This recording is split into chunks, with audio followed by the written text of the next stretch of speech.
everyone, how are you all? Once again, welcome you all to my YouTube channel.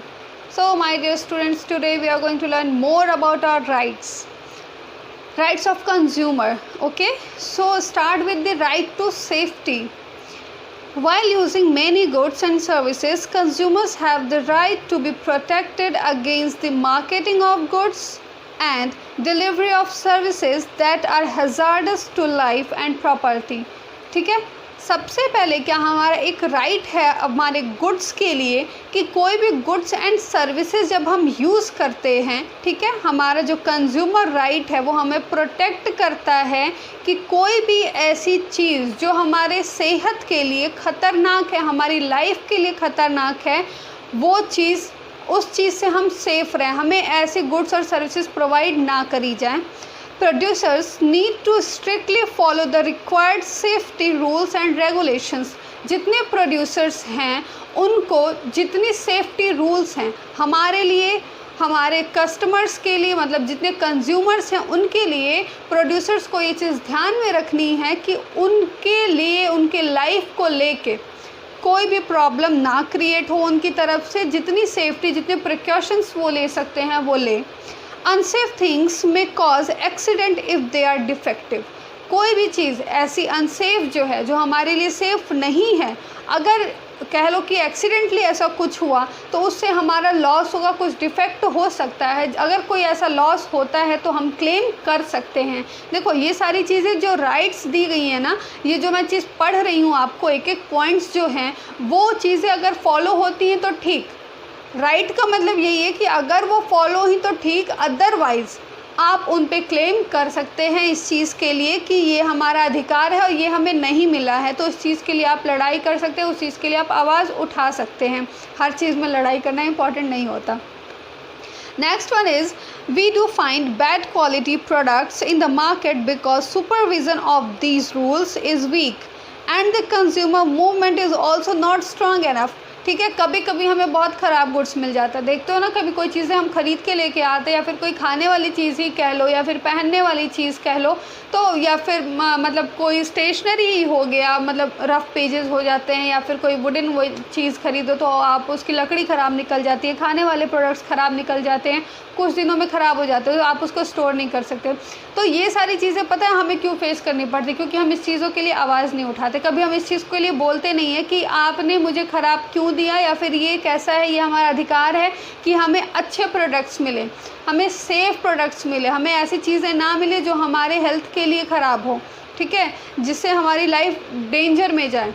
तो ये सारी चीज़ें आप नहीं कर सकते. तो कहीं ना कहीं हमारा जो कंज्यूमर मूवमेंट है, हम पीछे रह जाते हैं. सब एक दूसरे को देखते हैं कि चलो इतनी छोटी सी चीज़ के लिए क्यों बोलने जाए, तो वो छोटी सी चीज़ करके एक दिन बहुत बड़ी हो जाती है. और प्रोड्यूसर्स को भी जो बनाते हैं गुड्स, कहीं ना कहीं उनको पता है कि अरे इतना 19-20 चलता है, अगर करेंगे तो कोई बोलने नहीं आएगा. ठीक है, तो अगर ये चीज़ें हम लेके चलते हैं ना, तो फालतू में ये सारे राइट्स बने हैं, क्योंकि हमें तो आवाज़ उठाना है ही नहीं. तो अगर आपको ये अधिकार मिला है तो आप उसे इस्तेमाल करो, आप उसे यूज़ करो. ठीक है. Next one is right to be informed. Information की राइट, कि हमें उस चीज़ की सूचना हो, सूचना का अधिकार इसको बोलते हैं. ये 2005 में आया था, अक्टूबर में ये हमें अधिकार मिला था. इसके अंदर देखते हैं क्या है. When we buy any commodity, we find certain details on its packaging. जब भी हम कोई चीज़ खरीदते हैं तो देखते हैं ना कि उसकी कुछ डिटेल्स उसके पैकेजिंग पे, उसके पैकेट पे पीछे या फिर फ्रंट में कुछ ऐसी चीज़ें लिखी होती हैं. मोस्ट प्रोबेबली पीछे ही रहती हैं, बहुत सारी चीज़ें लिखी होती हैं.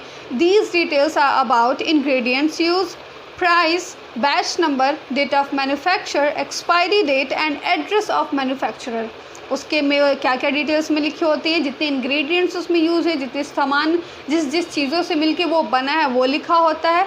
प्राइस लिखा होता है, उसका बैच नंबर लिखा होता है, मैन्युफैक्चरर का नाम मतलब डेट लिखा होता है कब वो बना है प्रोडक्ट, उसकी एक्सपायरी डेट कब तक वो चल सकता है, और एड्रेस ऑफ मैन्युफैक्चरर वो कहाँ से बन के आया है. इन सब चीज़ों की डिटेल्स दी होती हैं आपके पैकेजिंग पे. क्यों? क्योंकि ये हमारा अधिकार है जानने का कि जो सामान हम इस्तेमाल कर रहे हैं उसमें क्या क्या लगा है, कैसे बना है, कहाँ से बना है, कब तक यूज़ कर सकते हैं, और कब तक लास्ट कब से बन के ये आया है प्रोडक्ट. ठीक है, इसकी पैकेजिंग कब हुई है, ये हमारा अधिकार है जानना, इसीलिए उस पर लिखा होता है. On medicines, direction for proper use and information related to side effects and risk associated with the usage of that medicine। ठीक है, दवाइयों पे भी हम देखते हैं कि डायरेक्शंस ऑफ प्रॉप कैसे यूसेस के बारे में बताते हैं कि हमें क्या यूज़ करना है, कैसे यूज़ करना है उसको, अगर उसके साइड इफ़ेक्ट्स होते हैं अगर तो कौन कौन से साइड इफ़ेक्ट्स होंगे, कौन कौन से रिस्क हो सकती हैं, मतलब क्या कि पूरी उसके यूसेज की जितने रिस्क हैं वो किस चीज़ के लिए काम आता है, किस चीज़ से बना है, उसके अंदर क्या क्या चीज़ें मिली हुई हैं, ये भी आपको दवाइयों पे लिखा होता है। When we buy garments instruction for washing are given. कभी भी देखना आप कोई भी कपड़े खरीदना उस पर लिखा होता है ड्राई क्लीन के लिए होगा, आप इसमें ड्राई क्लीन कराओगे या फिर नॉर्मल हैंड वॉश होगा, आप घर पे धुल सकते हो उसको, क्या कर सकते हो, ये सारी चीज़ें कपड़ों पे भी लिखी होती है, फैब्रिक लिखा होता है। ये सब हमारे कौन से अधिकार के अंदर आता है, राइट टू बी इन्फॉर्म्ड के अंदर। ठीक है, rules have been made so that manufacturer displays this information. It is because consumers have the right to be informed। ये सारे rules, ये सारे manufacturing displays, ये सारे informations इसीलिए लिखी होती हैं क्योंकि कंज्यूमर के पास ये राइट है कि उनको सूचना मिलनी चाहिए। Consumer can then explain and ask for compensation or replacement if the product proves to be defective।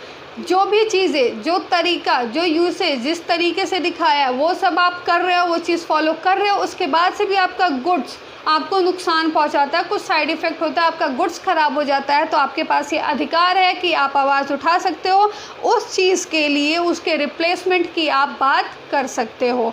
One can also protest if the goods are sold at the more than the printed price। कभी भी देखना कि printed price जो होता है जितना रुपए लिखा होता है गुड्स पे उससे ज़्यादा का गुड्स की क्वांटिटी मतलब उसकी प्राइस नहीं होती है।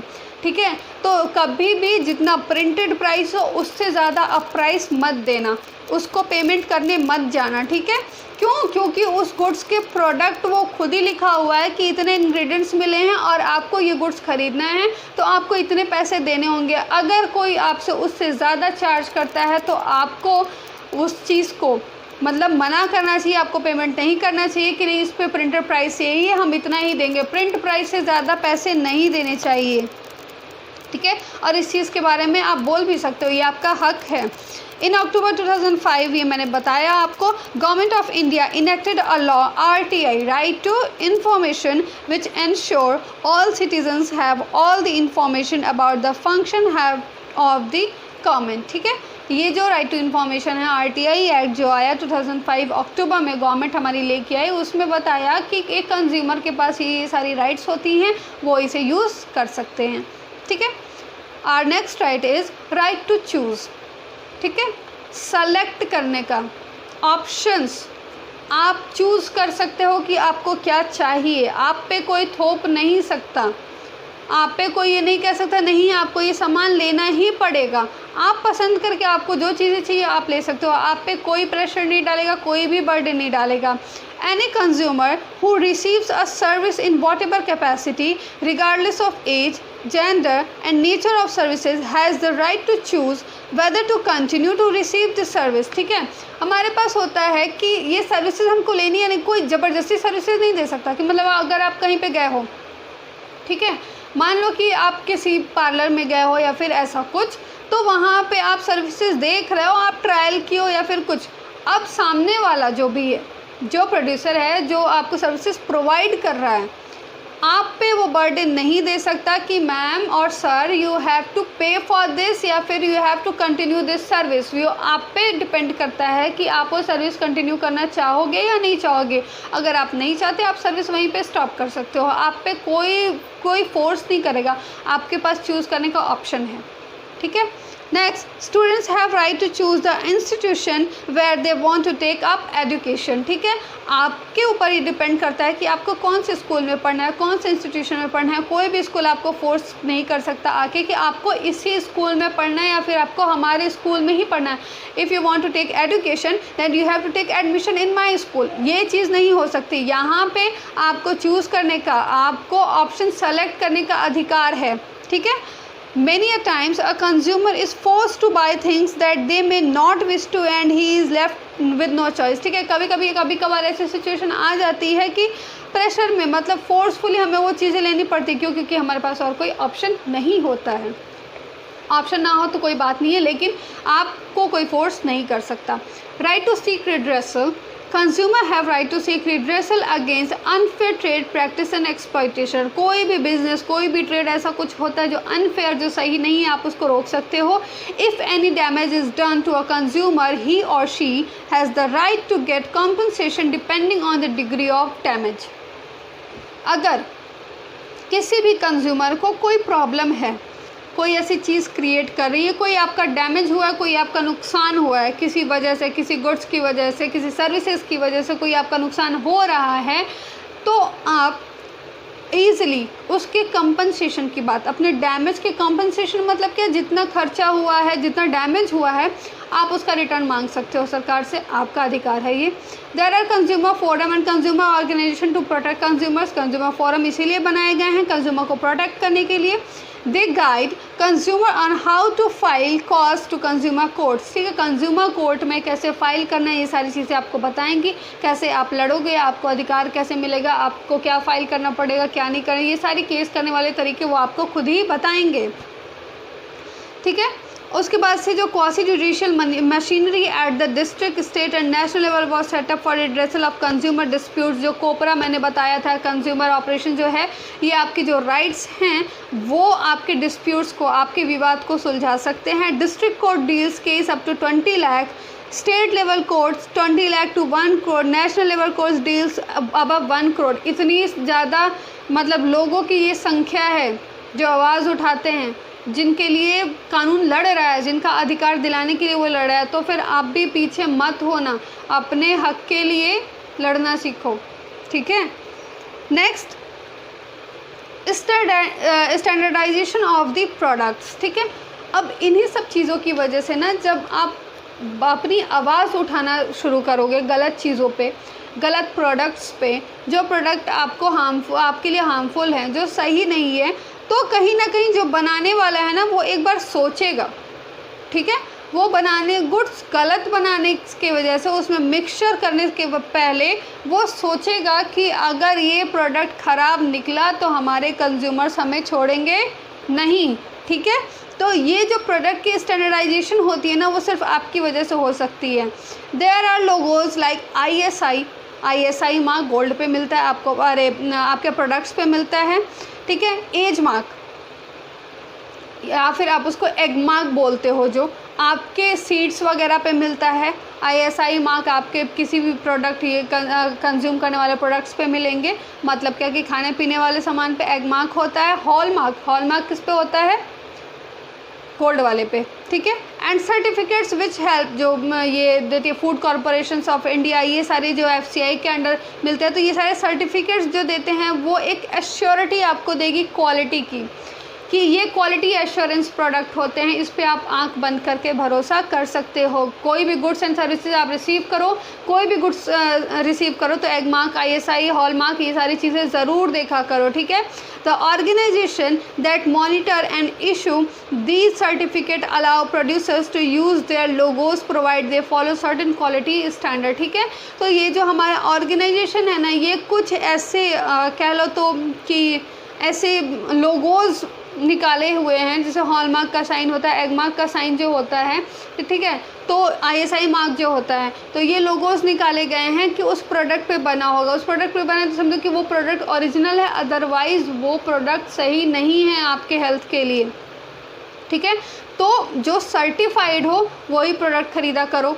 दो These organizations develop quality standard for many products. It is not the compulsory for all the producers to follow standards. ठीक है, सारे प्रोड्यूसर्स के लिए ये कह लो कि कंपलसरी नहीं होता है, और सब लोग बहुत अच्छे प्रोडक्ट नहीं बना सकते। केवल कुछ कंपनीज़ हैं जो बहुत सारे बेनिफिट्स आपको देती है, मतलब रियल प्रोडक्ट्स जो आपको दे रही हैं, तो वो आप ये तो नहीं कर सकते कि सबको आप जाके बोलो कि नहीं आप सही प्रोडक्ट प्रोवाइड करो, लेकिन आप इतना तो कर सकते हो ना कि जो प्रोडक्ट आप खरीद रहे हो उसको एटलीस्ट एक बार चेक करो कि आप सही प्रोडक्ट खरीद रहे हो कि नहीं खरीद रहे हो। For the health and safety of consumer of products of mass consumption like LPG cylinder, food colors and additives, drinking water, it is mandatory on the part of the producer to get certified of these organisations. ठीक है, ये सारी जो चीज़ें मैंने अभी बताई, LPG cylinders जो भी हैं, जो फूड कलर आप यूज़ करते हो या फिर खाने में जो चीज़ें मिला रहे हो, पानी पीने वाला जो है, तो ये चीज़ें जो ऑर्गेनाइजेशन बना रही है उसको खुद ही सर्टिफाइड होना पड़ता है। क्यों? क्योंकि ये मैक्सिमम लोग यूज़ करते हैं और आप इस चीज़ में धोखाधड़ी नहीं कर सकते, आप इस चीज़ को ख़राब नहीं बना सकते। ठीक है, तो ये रहा आपका कंज्यूमर राइट। यहाँ पे आपका ये चैप्टर ख़त्म होता है। ठीक है, ये इकोनॉमिक्स का आपका लास्ट चैप्टर था। ठीक है, इसके बाद से मैं आपको जो भी एनसीईआरटी के क्वेश्चन है वो दूंगी। प्रीवियस ईयर के क्वेश्चन जो भी इंपॉर्टेंट क्वेश्चन है 1 मार्क 3 मार्क्स 5 मार्क्स के, वो आपको बताऊंगी, वो भेजूंगी। आप अच्छे से अपने मन से इसमें नोट्स बनाना, ताकि अगर एग्ज़ाम में आए तो it will help for you, कि मतलब कि आप वो आपके लिए हेल्पफुल हो कि आप उसमें आंसर ईजिली लिख सको। रटा रटाया पढ़ोगे बेटा तो कभी भी नहीं याद हो पाएगा। ठीक है, आपको उसको खुद से लिखना पड़ेगा। ठीक है, तो इस चीज़ को करना, इस चैप्टर को पूरा पढ़ना। Thank you students.